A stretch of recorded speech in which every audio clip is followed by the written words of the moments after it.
I'm Morna. Hi, again. I've been the assistant editor for the Journal of Curriculum Pedagogy going on a little over 2 years now. The editors-in-chief are currently Stephen Carpenter, B.S. Carpenter, who just moved to Penn State, and Stephanie Springay, who a lot of you know, she's up at OISE. And since the beginning of the journal, ABER has been sort of a cornerstone of that journal. So it always has a special place at the beginning. It's slightly different than a lot of the other journals that you'll probably see today, in that any full manuscript that's arts-based related goes into a full review for the journal. So if you have a 25-page paper on cartography, for example, that goes under a that goes out for regular review.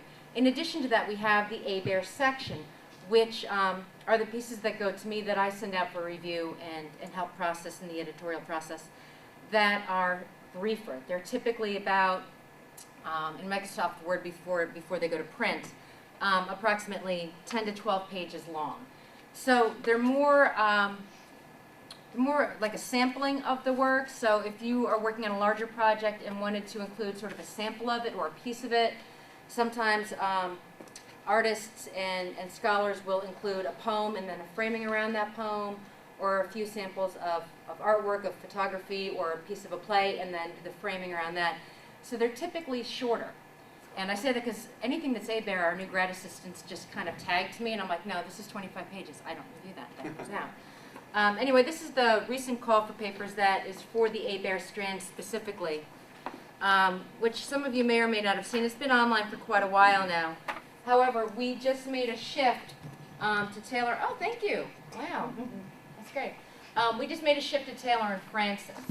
So we're in process from going from EIP Press to Taylor and Francis, like really literally in process. So if you have technical questions about things like author's rights over the materials and other technical things, I'm just going to look at you, smile, and go, I don't know yet, because we have yet to put out an issue with Taylor Francis. We're literally right in the middle. So if you, if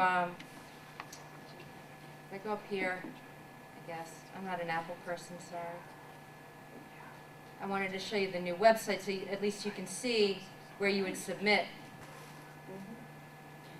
Anyway, one of the things that we've been trying to devote the journal to, because we are curriculum and pedagogy, and we could spend the whole 4 hours debating, like, what's the difference, where are they the same, where are they different, how do we, you know, complexify those two things.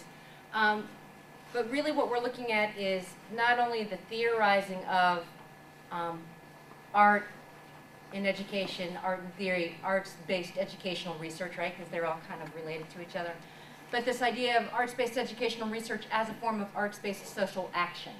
So in the last few issues, we've become a little bit more focused on art that is public and art that is political, and less, you know, whatever the opposite of that might be. So we've been looking at arts-based work that is performed in public spaces that challenges political ideologies, that challenges current issues in schooling and/or social issues. So it's not, when we think about pedagogy, it's not just what's going on in the classroom, it's what is a public pedagogy, what are the connections between art and society, and how those two things inform each other, and how do the arts help us negotiate that understanding.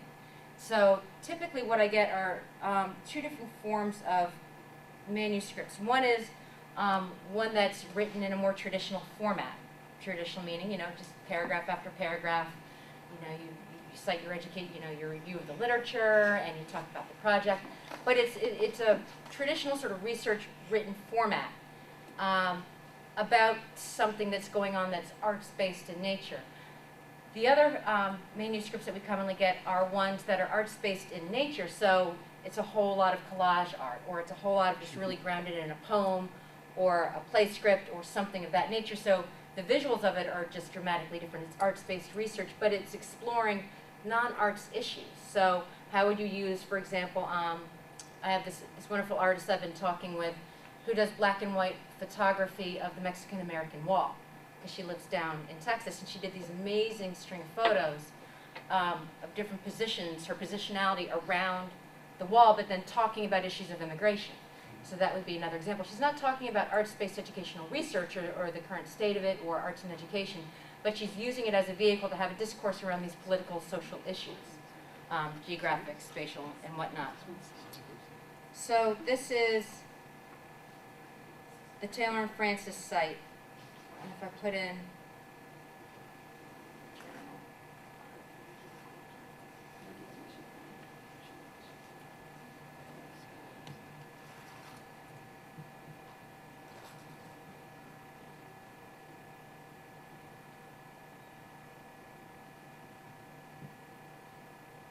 there we go.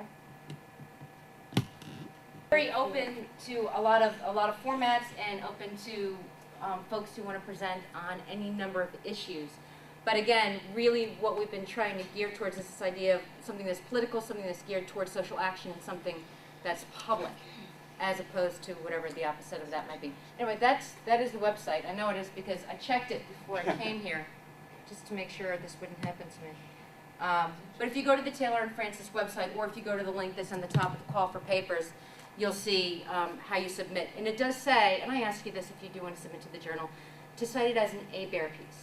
Like, just say, this is for ABER, or send this to Morna, or whatever, so that we know. Otherwise, what happens is if you go to one of those websites and you see there's 100 manuscripts and you're just going by the title, you have to really literally open them up. And for me, I have to do a page count. Is this for the journal, or is this a piece for me? And I literally just go on the page count. So if it's a briefer piece, approximately 12 pages long, then it's something that goes to the ABER section. But we do, as a journal, publish arts-based educational research across the journal. It's just those two different formats. We are not online yet, unfortunately. That, for me personally, would be a great idea, because then we can include more performance pieces. It would do more justice to the visual art that we get. But I think the move to Taylor and Francis gives us more visibility, which will be nice. So we traded Peter for Paul, essentially. And I am not brown-nosing here, like Alan just accused me of doing, but to send out a sample of what a manuscript looks like, since I can't show it to you online, this is Barbara's piece. Honestly, I was like, I want to show people samples of work that are in that introduction section of JC&P, and I went to my bookshelf and I just pulled off like random issues and found Barbara's. I was like, great, run that off. Mary's just also recently published with us, but I don't have a hard copy of that yet, so I couldn't make a photocopy of that as well. But what you'll see, what's nice about this piece is there's some poetry in there, there's some theorizing and some framing around that, and then there's some photography. With Mary's piece, the cornerstone of her publication was this incredible poem that she's performed. And so you lose that element of it when you go to print, right? The performance of it gets lost. But then there's that writing about, what this poem is about.